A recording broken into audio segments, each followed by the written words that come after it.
Olha, existe uma máquina dentro da gente que simplesmente não para nunca. É a engenharia mais sofisticada e vital para nossa existência, operando a cada segundo de cada dia. Hoje, a gente vai desmontar e entender o funcionamento dessa máquina incrível, o sistema cardiovascular. Pensa só comigo. Qual sistema é responsável por uma rede logística tão, mas tão complexa que garante que cada uma dos trilhões de células do nosso corpo receba exatamente o que precisa, na hora em que precisa? A resposta, claro, é o sistema cardiovascular. Ele é o nosso incansável serviço de entrega e remoção de lixo, sabe? Operando sem parar 24/7.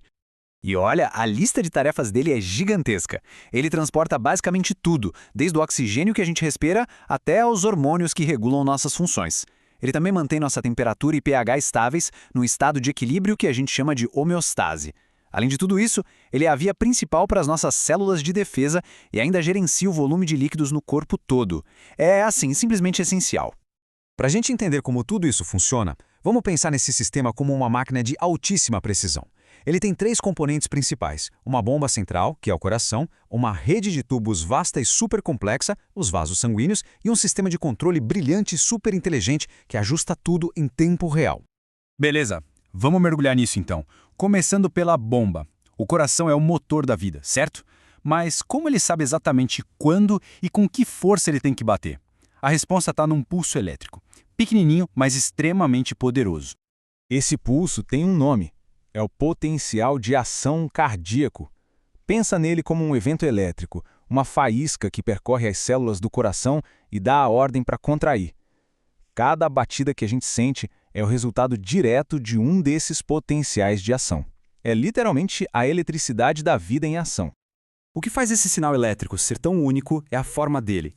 Ele se desenrola em 5 fases bem distintas e cada uma é governada pela entrada e saída de íons específicos.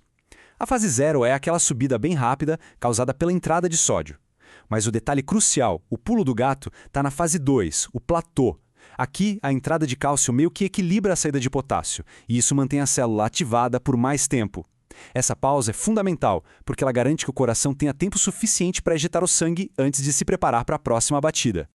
E é aqui que a mágica acontece. A fase do platô, com a sua entrada de cálcio, é o gatilho direto para a contração mecânica do músculo. Ou seja, o evento elétrico causa o evento mecânico. O cálcio entra e basicamente liga as proteínas que fazem a contração, a actina e a miosina, fazendo com que elas deslizem umas sobre as outras e gerem a força que impulsiona o sangue pelo corpo.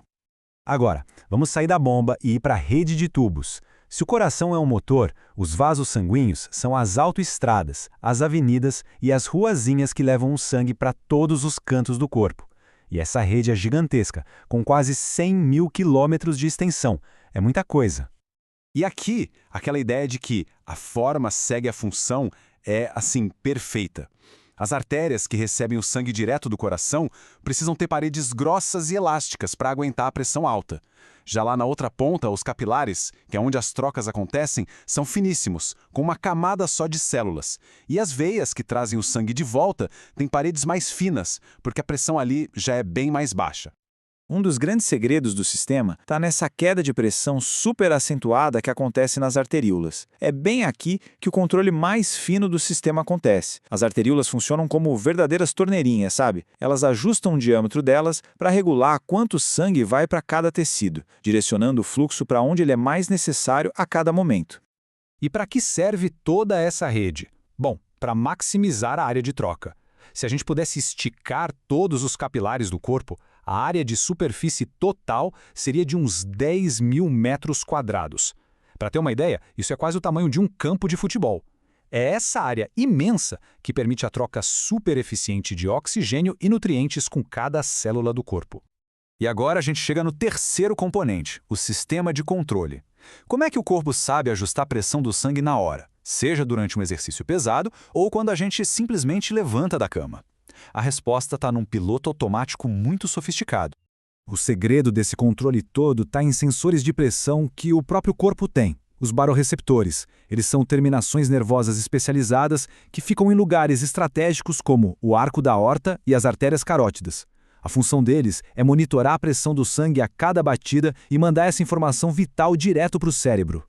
e o cérebro responde numa velocidade impressionante. Vamos ver como esse ciclo de feedback funciona na prática. Se a pressão sobe, os baroreceptores disparam mais sinais.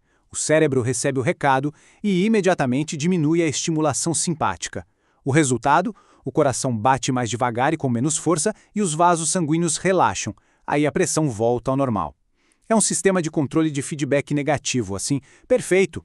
E por que isso importa no nosso dia a dia? É esse reflexo, o barorreflexo, que impede uma pessoa de sentir tontura ou até desmaiar toda vez que levanta rápido demais. A gravidade puxa o sangue para baixo, mas o sistema reage em uma fração de segundo para manter a pressão e garantir que o sangue continue chegando no cérebro. É uma obra de engenharia biológica em ação o tempo todo. Juntando todas as peças do quebra-cabeça, o objetivo final de toda essa máquina complexa é um só: manter a homeostase. Ou seja, manter um ambiente interno estável, não importa o que esteja acontecendo do lado de fora.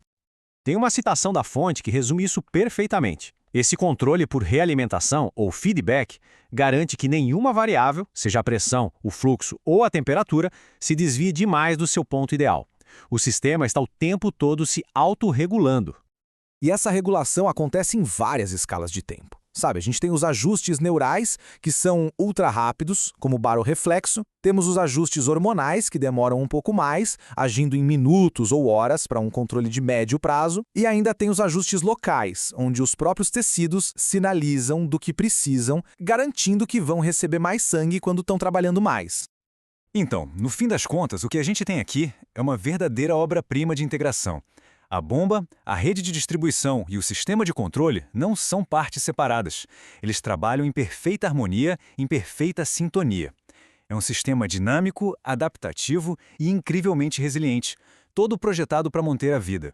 A cada segundo, a cada batida, esse sistema faz ajustes para nos manter em equilíbrio. E isso nos leva a uma questão final, que é fundamental. Se este é um sistema de equilíbrio tão perfeito, o que acontece quando esse equilíbrio se perde? A resposta para essa pergunta é, basicamente, a base de quase toda a medicina cardiovascular.